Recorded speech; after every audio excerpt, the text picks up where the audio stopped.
ओम नमो भगवते वासुदेवाय।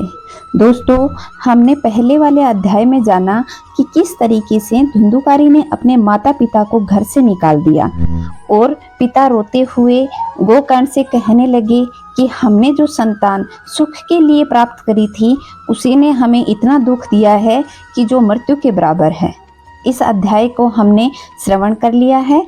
अब आगे की कहानी को जानेंगे कि धुंधुकारी आगे क्या करता है और गोकर्ण आगे अपने पिता को क्या समझाता है और धुंधुकारी को प्रेत योनि से किस तरीके से छुटकारा दिलाता है। तो आइए जानते हैं श्रीमद् भागवत की अगले अध्याय की कथा।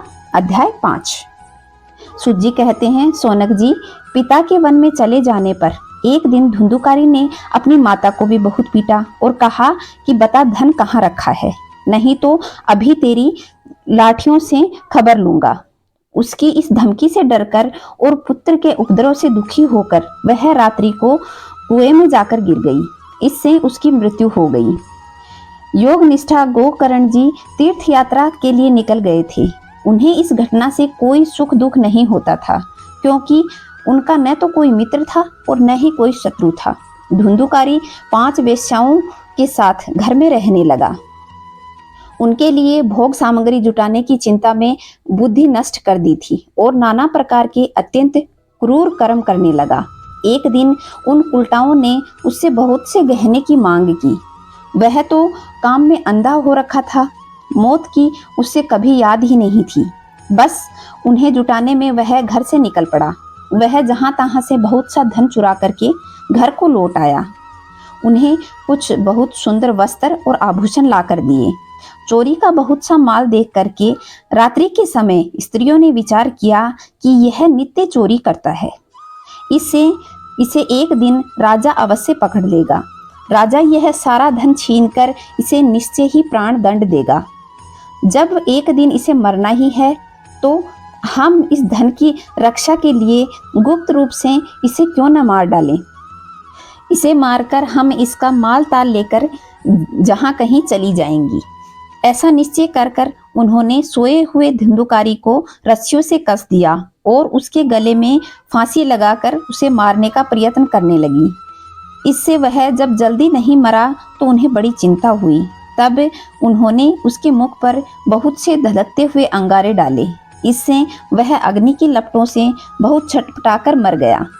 उन्होंने उसके शरीर को एक गड्ढे में डालकर गाड़ दिया। उन्होंने इस कृत्य का किसी को पता भी न चलने दिया।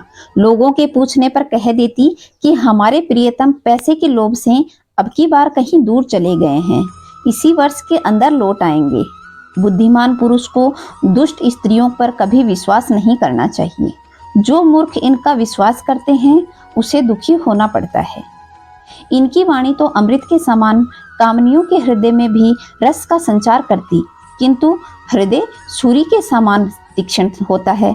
भला इन स्त्रियों को कौन प्यारा है। वे उल्टाएं धुंधुकारी की सारी संपत्ति समेटकर वहां से चंपत हो गई। उनके ऐसे न जाने कितने पति थे और धुंधुकारी अपने कुकर्मों के कारण भयंकर प्रेत हो गया। वह बवंडर के समान सर्वदा दिशाओं में भटकता रहता था। साथ ही शीत घाम से संतप्त और भूख प्यास से व्याकुल होने के कारण हे देव हा देव चिल्लाता रहता था, परंतु उसे कहीं भी कोई भी संतृप्ति नहीं मिलती थी, न ही कोई आश्रय मिला था। कुछ काल बीतने पर गोकर्ण ने भी लोगों के मुख से धुंधुकारी की मृत्यु का समाचार सुना। तब उसे अनाथ समझकर उन्होंने उनका गया जी में श्राद्ध किया और भी जहां जहां वे जाते उनका श्राद्ध अवश्य करते। इस प्रकार घूमते घूमते गोकर्ण जी अपने नगर में आए और रात्रि के समय दूसरों की दृष्टि से बचकर सीधे अपने घर के आंगन में सोने पहुंच गए। वहां अपने भाई को सोया देख आधी रात के समय धुंधुकारी ने बड़ा विकट रूप धारण किया। वह कभी भेड़ बनता तो कभी हाथी, कभी भैंसा, कभी इंद्र और कभी अग्नि का रूप धारण करता। अंत में वह मनुष्य के आकार में प्रकट हुआ। ये विपरीत अवस्था देखकर गोकर्ण ने निश्चय किया कि यह कोई दुर्गति को प्राप्त हुआ है और कोई जीव है। तब उन्होंने उससे धैर्यपूर्वक पूछा। गोकर्ण ने कहा, तू कौन है? रात्रि के समय ऐसे भयानक रूप क्यों दिखा रहा है? तेरी यह दशा कैसे हुई? हमें बता तो सही। तू प्रेत है, पिशाच है अथवा कोई राक्षस है? सूत जी कहते हैं, गोकर्ण के इस प्रकार पूछने पर वह बार बार जोर जोर से रोने लगा। उसमें बोलने की शक्ति नहीं थी, इसलिए उसने केवल संकेत मात्र किया। जब गोकर्ण ने अंजलि में जल लेकर उसे अभिमंत्रित करके उसके ऊपर छिड़का, इससे उसके पापों का कुछ शमन हुआ और वह इस प्रकार कहने लगा। प्रेत बोला कि मैं तुम्हारा भाई हूँ, मेरा नाम है धुंधुकारी। मैंने अपने ही दोष के कारण ब्राह्मणत्व को नष्ट कर दिया। मेरे कुकर्मों की गिनती नहीं की जा सकती। मैं तो महान अज्ञान के चक्कर काट रहा हूँ। इसी से मैंने लोगों की बड़ी हिंसा की। अंत में उल्टा स्त्रियों ने मुझे तड़पा तड़पा कर मार डाला। इससे अब मैं प्रेत योनि में पड़कर मेरी यह दुर्दशा हो रखी है। अब देववश कर्म फल का उदय होने से ही मैं केवल वायु भक्षण करके ही जीवित रह रहा हूँ। भाई, तुम दया के समुद्र हो, अब किसी प्रकार जल्दी से मुझे इस योनि से छुड़वाओ। गोकर्ण ने धुंधुकारी की सारी बातें सुनी, तब उससे बोले। गोकर्ण ने कहा, भाई, मुझे इस बात का बड़ा आश्चर्य है। मैंने तुम्हारे लिए विधि पूर्वक गया जी में पिंडदान किया, फिर भी तुम प्रेत योनि से मुक्त कैसे नहीं हुए? यदि गया श्राद्ध से भी तुम्हें मुक्ति नहीं मिली, तब इसका और कोई उपाय नहीं है। अच्छा, तुम सब बात खोलकर कहो, मुझे अब क्या करना चाहिए?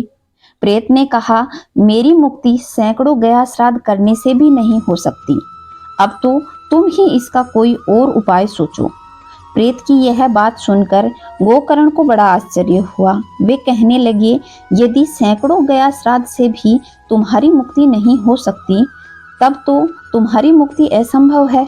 अच्छा, अभी तो तुम निर्भय होकर अपने स्थान पर रहो। मैं विचार करके तुम्हारी मुक्ति का कोई दूसरा उपाय सोचूंगा। गोकर्ण की आज्ञा पाकर धुंधुकारी वहां से अपने स्थान पर आ गया। इधर गोकर्ण ने रात भर विचार किया, तब भी उन्हें कोई उपाय नहीं सूझा। प्रातः काल उनको आया देखकर लोगों ने प्रेम से उनसे मिले। तब गोकर्ण ने रात में जो कुछ भी जिस प्रकार हुआ सब कुछ कह सुनाया। उनमें से जो कोई विद्वान, योगनिष्ठ, ज्ञानी और वेदज्ञ थे, उन्होंने भी अनेकों शास्त्रों को उलट पलट कर देखा, तो भी उनकी मुक्ति का कोई उपाय न मिला। तब सबने यही निश्चय किया कि इस विषय में सूर्य नारायण जो आज्ञा करें वही करना चाहिए। अतः गोकर्ण ने अपने तपोबल से सूर्य की गति को रोक दिया। उन्होंने स्तुति की, भगवान, आप सारे संसार के साक्षी हैं। मैं आपको नमस्कार करता हूँ।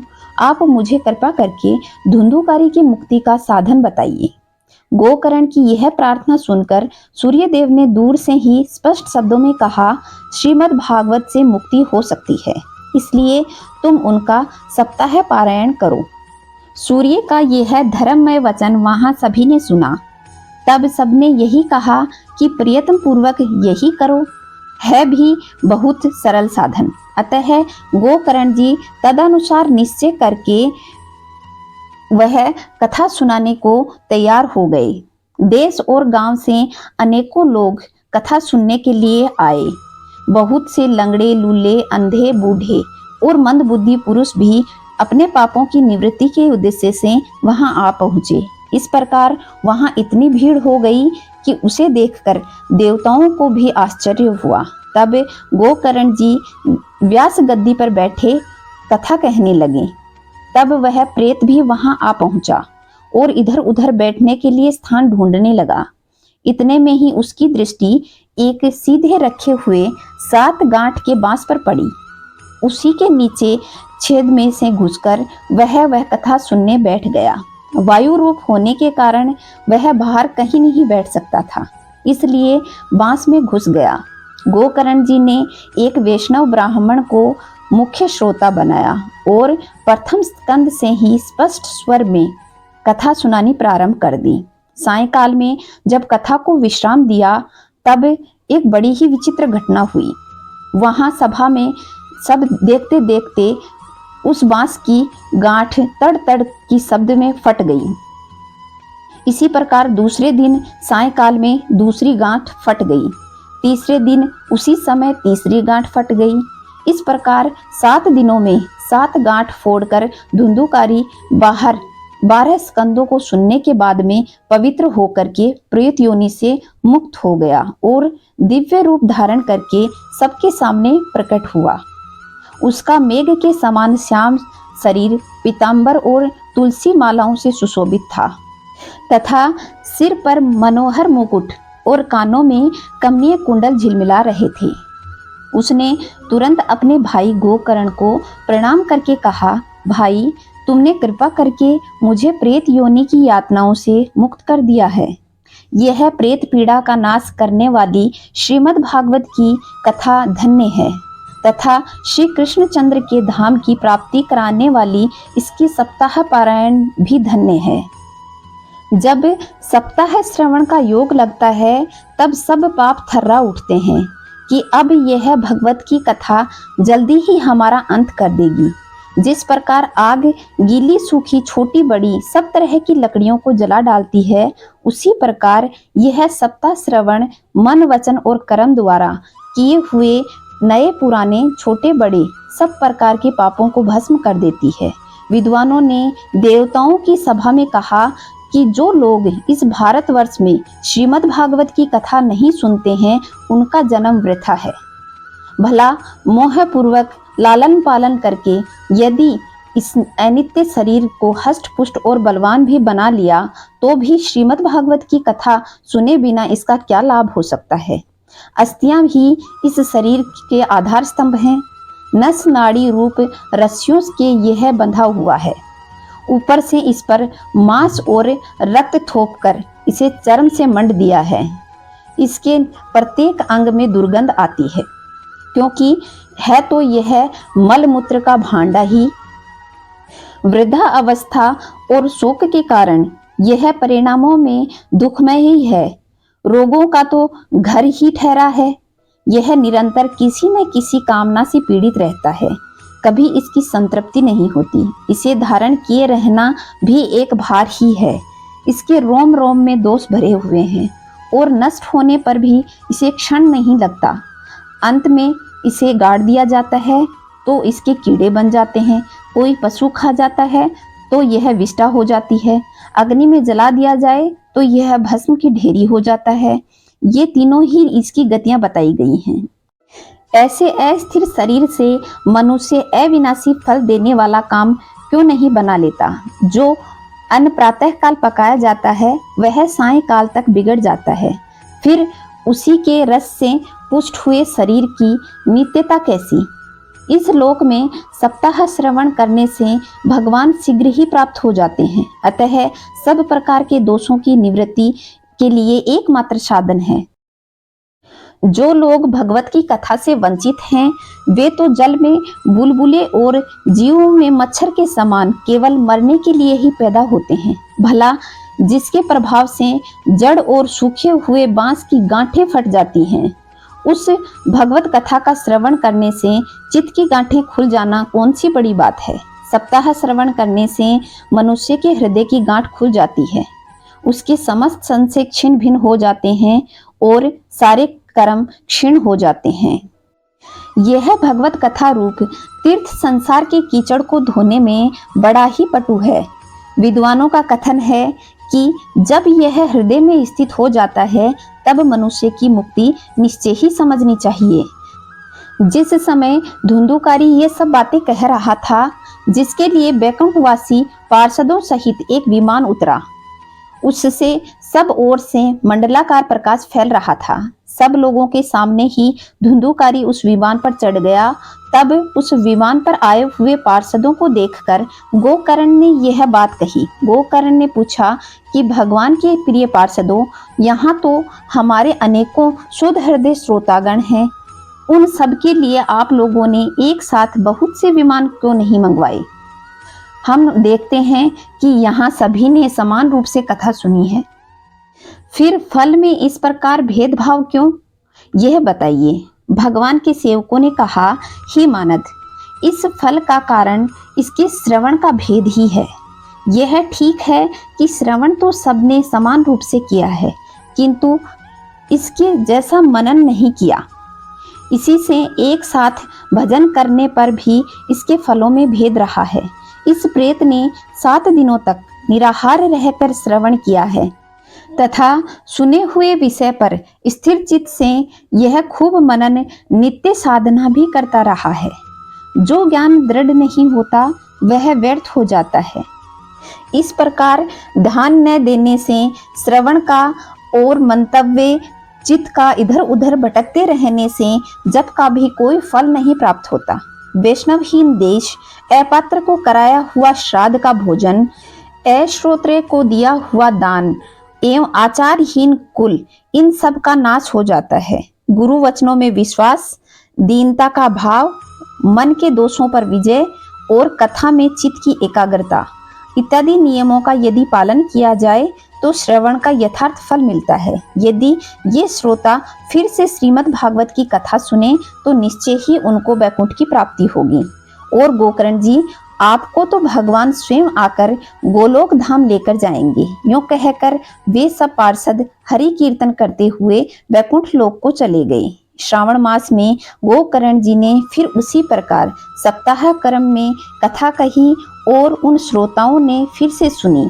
नारद जी, इस कथा की समाप्ति पर जो कुछ हुआ वह भी सुनिए। वहां भक्तों से भरे हुए विमान के साथ भगवान प्रकट हुए और सब ओर खूब जय जयकार हुई, नमस्कार की ध्वनियां होने लगी। भगवान स्वयं हर्षित होकर के अपने पंचजन्य शंख की ध्वनि के साथ गोकर्ण को हृदय से लगाकर अपने समान बना लिया। उन्होंने क्षण भर में अन्य सब श्रोताओं को भी मेघ के समान श्याम वर्ण वाले रेशमी पीतांबरधारी एवं किरीट, कुंडल आदि से विभूषित कर दिया। उस गांव में कुत्ते और चांडाल प्रयत्न के जितने भी जीव थे वे सभी भी गोकर्ण जी की कृपा से विमानों में चढ़ गए और योगी जन जाते हैं उसी भगवत भाव से वे भी भगवान के लोक को प्रस्थान कर गए। भगवान गोकर्ण जी को अपने प्रिय गोलोक धाम में ले गए और पूर्व काल में जैसे अयोध्यावासी भगवान श्री राम के साथ साकेत सिधारे थे, उसी प्रकार भगवान श्री कृष्ण भी उन सबको योगी दुर्लभ गोलोक धाम ले गए। इस प्रकार यह श्रीमद् भागवत का अध्याय कथा 5 समाप्त होती है। अगली कथा हम अगले अध्याय में जानेंगे। तब तक खुश रहें, मस्त रहें, चारों तरफ स्वच्छता बनाए रखें और कमेंट में जय श्री नारायण अवश्य लिखिएगा।